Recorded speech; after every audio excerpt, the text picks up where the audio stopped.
I heard a story today about the Chris Paul trade to the Lakers that happened and then didn't happen. And I'm going to talk about it and why I've never heard it and why it actually makes a ton of sense right after the bumper.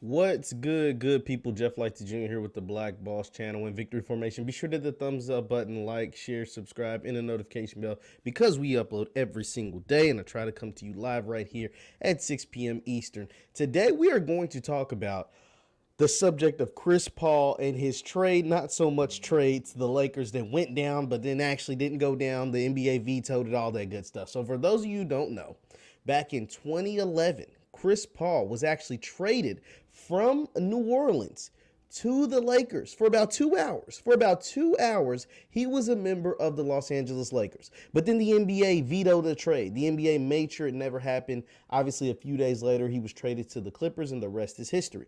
Well, Chris Paul was recently on Gilbert Arenas' No Chill Gil podcast. And Gilbert actually told Chris Paul why the trade didn't go down. Chris Paul, like, I guess, you know what I mean? Like, maybe he didn't know all the full details, and obviously everything isn't concrete, right? Like, Gilbert isn't the NBA, but his answer and his explanation to Chris Paul was so dope. So listen to this. I'm gonna share my screen and we're gonna talk about it because it's interesting, and then we'll get to some college football because I know tonight is the start of the week one. Last week was week 0, but it's week 1 of the college football season. Ohio State plays tonight. My alma mater WKU plays tonight. A bunch of teams play tonight. A bunch more teams play this weekend, and I can't wait. We'll talk some football, but we have to discuss this conversation between Gilbert Arenas and Chris Paul. So this is courtesy of the Court Seat on Instagram. Shout out to Court Seat on Instagram, and my profile Sean Hobson tagged me in this post because I hadn't seen it. I don't watch Gilbert Arenas' podcast. I don't get a chance to catch it, but this was super dope. So this is Gilbert Arenas to Chris Paul. Said it would have destroyed the league for at least 10 years. Gilbert Arenas on why Chris Paul trade got vetoed. And then I'll show you the clips. He says, you guys still had about 24 to $30 million in cap space left after. Let him explain. I can talk, but let's listen to him. Dan Fagan. So when it got nicked, I'm like, Dan, what happened? So he was like, he said it was unfair, right? So I'll bring Unfair for me to go to the Lakers? yeah, so he said it's unfair, and he said, so what was in the background of all that was Dwight Howard being traded for Bynum, right? So I remember, I'm in Orlando. So, Whoa. like, I'm already talking to Otis, and it was like, Dwight don't want to stay. You was in Orlando? I'm in Orlando. So you remember, this is when the amnesty was coming. Yes, I've been in all the CBA negotiations too. So Orlando, so they're trying to figure out if they were going to throw me in the deal and force Lakers, if you want Dwight, you're going to have to take Gilbert's contract too. Dan Fagan. Wow, that's part 2. Oh, you was going to come to the Lakers too? Then I was probably going to get an amnesty. Oh, okay. So then, right. Because I tell you one day what me and Cole said on the phone when we was talking about that, because Dwight was for sure probably about to come with us too. Yeah, so basically, after all y'all, the super team got together, y'all had too much money left over. Too much money left over. That was the reason it got nicked. Wow. So Dan Fagan hit Mark Cuban and did the numbers. And it would have like destroyed the league for at least 10 years. What if the trade would have happened? So if you went, Dwight went, you guys had about 24 to 30 million dollars left in cap space.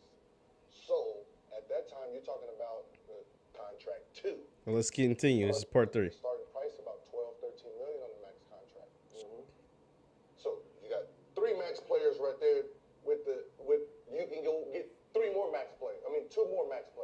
Wow. The starting price about 12, 13 million on the max contract. Wow. So to sum up what he said was the Lakers would have had Chris Paul. They would have traded for him. They were making that trade. And I'll give you the details about what that trade actually was and how they would have been able to pull that off. Then Dwight Howard at the time, you remember, Dwight Howard wanted out of Orlando. So a fair deal to Orlando would have been sending Dwight and the bad contract that was Gilbert Arenas. You know, at that moment, Gilbert Arenas was actually making more money than LeBron James, right? So they were going to send the bad contract of Gilbert Arenas and Dwight Howard and get back Andrew Bynum and probably some picks or something, right? That was going to be the trade. So the Lakers would have had Dwight Howard in his prime, 2011 Dwight Howard, Chris Paul in his prime, 2011 Chris Paul, and Kobe Bryant coming off winning 2 championships, trying to get back to the NBA championship. Wow. Wow. And the cherry on top of all of that, they would have had $24 to $30 million in cap space left. And at the time, in cap space, the max level guys, some of the top guys in the league, you know, it's not the league that it is now, right? Where these guys are getting, you know, taking up 40 million towards your cap, 30 million.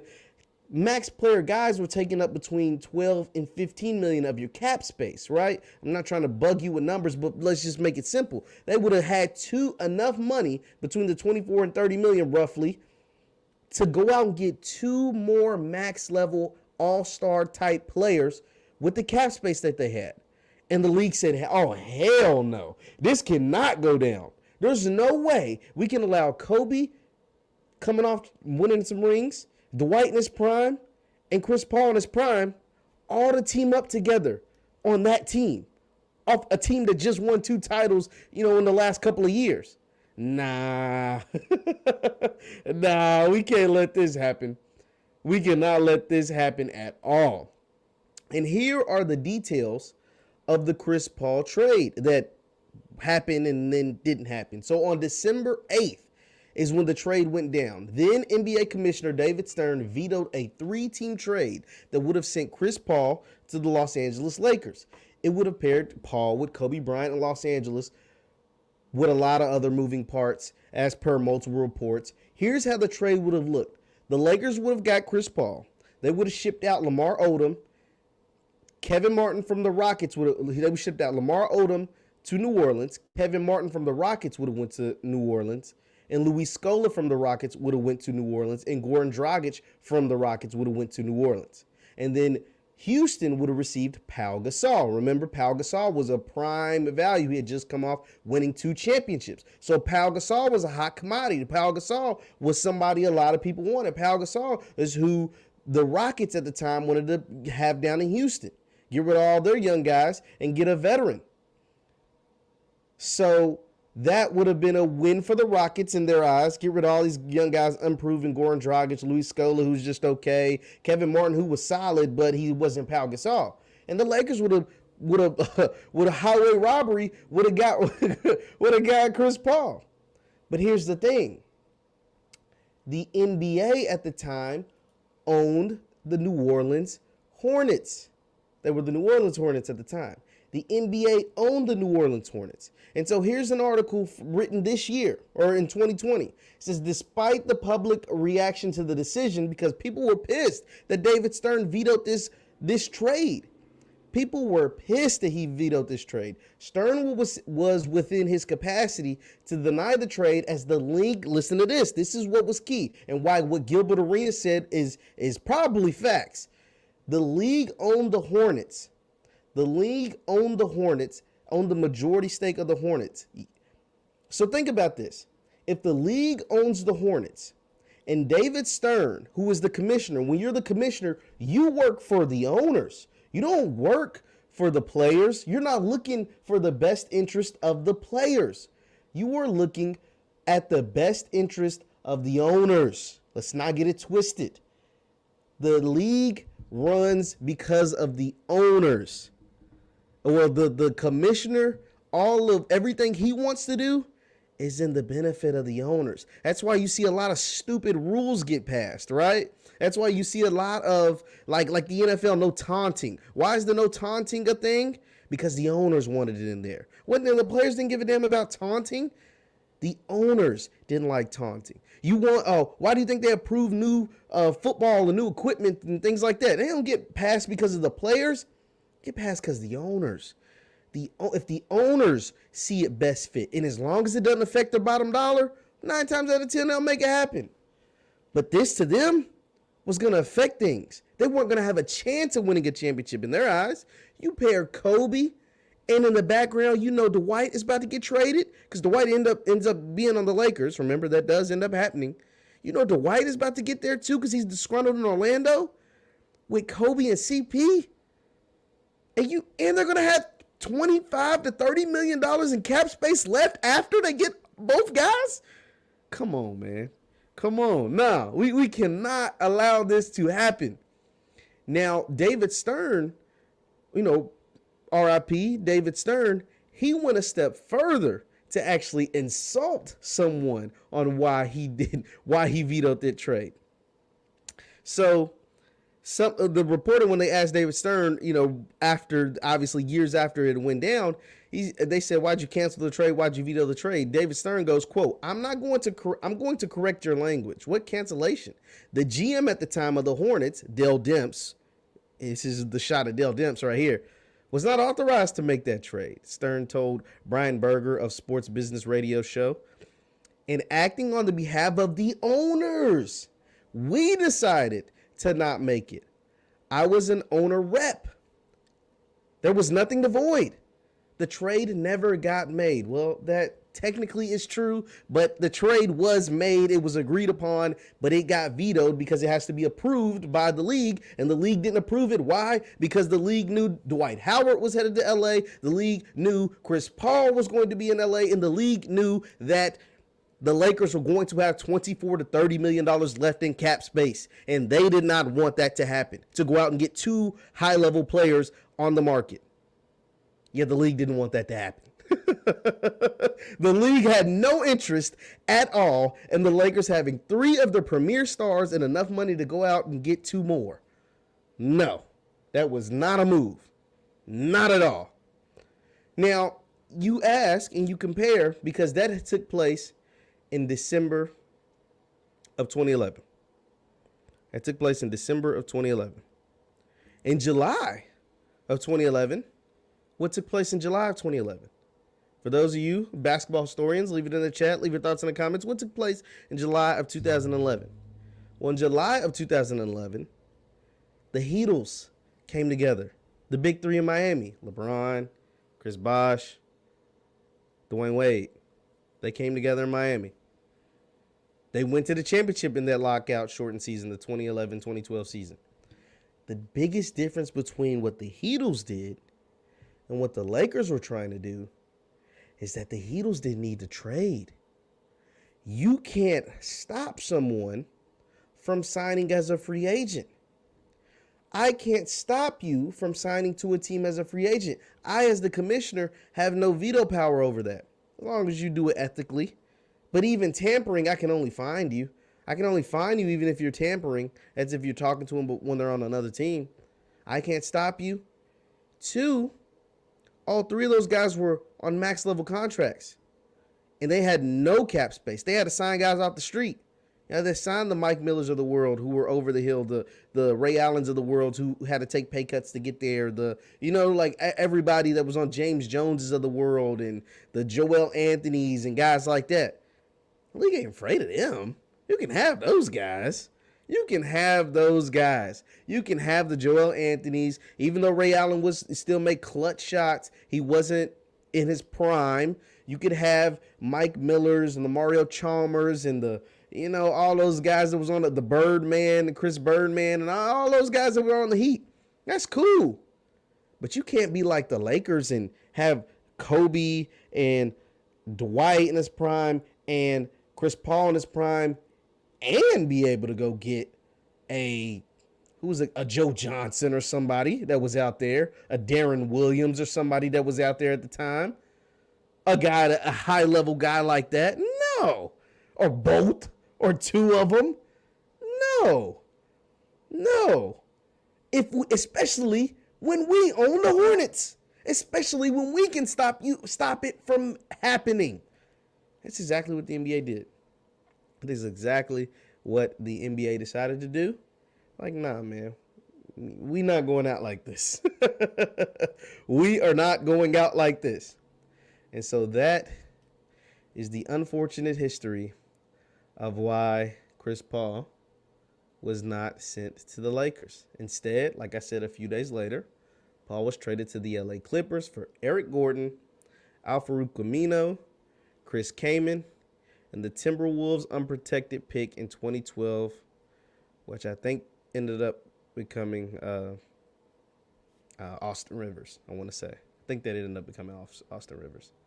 That deal combined Chris Paul with Blake Griffin, with the team in the basement in LA, the other team that plays in the Staples Center in Los Angeles, thus giving us birth, along with DeAndre Jordan, to Lob City. At the end of the ensuing lockout shortened 2011-2012 season, the Hornets were bought by the late Tom Benson, who was also the owner of the New Orleans Saints. His wife, Gail Benson, still owns both teams. And it's probably why everybody wants the hell out of New Orleans. Because they are now the Pelicans. And the Pelicans, every time they get a star, especially since the Bensons have taken over, they want to leave. Anthony Davis wanted to leave. He wants out. He wanted out. He got traded to the Lakers and won a championship. If the reports are true, and where there's smoke, there's fire. Zion Williamson wants out. He wants to get out of New Orleans. And part of the reason why a lot of those guys went out of New Orleans is because the Bensons own them. And the Bensons are football people. And at one point, and I don't think it's like this anymore, but from what the report said, was that they had football people and trainers and training staffs and stuff like that working on the basketball guys also. It's not a good way to run a business. I'm just being honest. It's not an ideal situation to run your business, having your football, training staff, recovery staff or whatever, also working with the basketball guys. It's just two totally different style of people, body types, injuries in most cases. Yeah, let's not do that. Training methods, all of that. So yeah, man. Chris Paul to the Lakers. What could have been? What could have been? Before I get out of here, I do want to talk about some other sporting news that take place. Be sure to hit the thumbs up button. Thumbs up, like, share, subscribe. First Take made some news. So for those who don't know, Max Kellerman has moved on from First Take on ESPN. Stephen A., from all the reports, said Stephen A. wanted Max out for years. That's what the reports are saying. He wanted him out. They had a nice little cordial goodbye, farewell, whatever. But Stephen A. said from the reports, allegedly, Stephen A. wanted a different debate partner to have more of a debate. Give him that spark that Skip Bayless used to give him, right? Give him that spark that Skip and Shannon have on their show where sometimes they get pissed at each other. But Max kind of has this I'm smarter than you attitude from the reports, and Stephen A. is he's been done with that for a long time now. So now he wants some more debate and fireworks. And there's a guy that they announced today that is going to bring some fireworks to First Take, and that guy is NFL Hall of Famer Michael Irvin. So it says First Take update: Michael Irvin and Tim Tebow, which I'm not thrilled about that one, to debate Stephen A. following Max Kellerman's departure. Michael Irvin and Tim Tebow will be among the guests of rotation of guests that appear on First Take opposite the now solo star Stephen A. Smith. Irvin will join the show on Mondays during the NFL season, while Tebow will join the show on Fridays.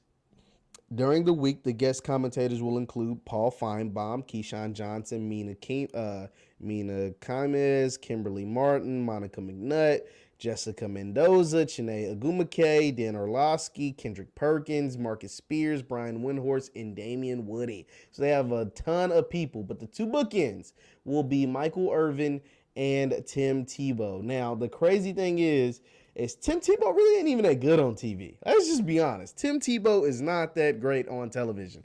It was weird. There was this Twitter comment that said he has this weird cadence, right, when he speaks. And I was like, dang. That's kind of true. I knew it was something I wasn't crazy about seeing Tebow on TV, but it actually happened to be that weird cadence that this Twitter user actually happened to point out. But Tebow draws People love Tim Tebow. That's why he got another chance at the NFL. That's why he keeps getting these chances on television. People, eyeballs are glued to the screen when Tebow is on the screen. So that is why he will continue to get jobs on ESPN, Fox, or whatever, because people like to see him. Michael Irvin is going to be interesting because Michael Irvin likes to turn up. Michael Irvin likes to be loud. Michael Irvin might be the one person in the world that is more rambunctious than Stephen A. Smith. So those Monday shows are, depending on what kind of sports viewer or debate show viewer you are, it could be great or it could be horrible television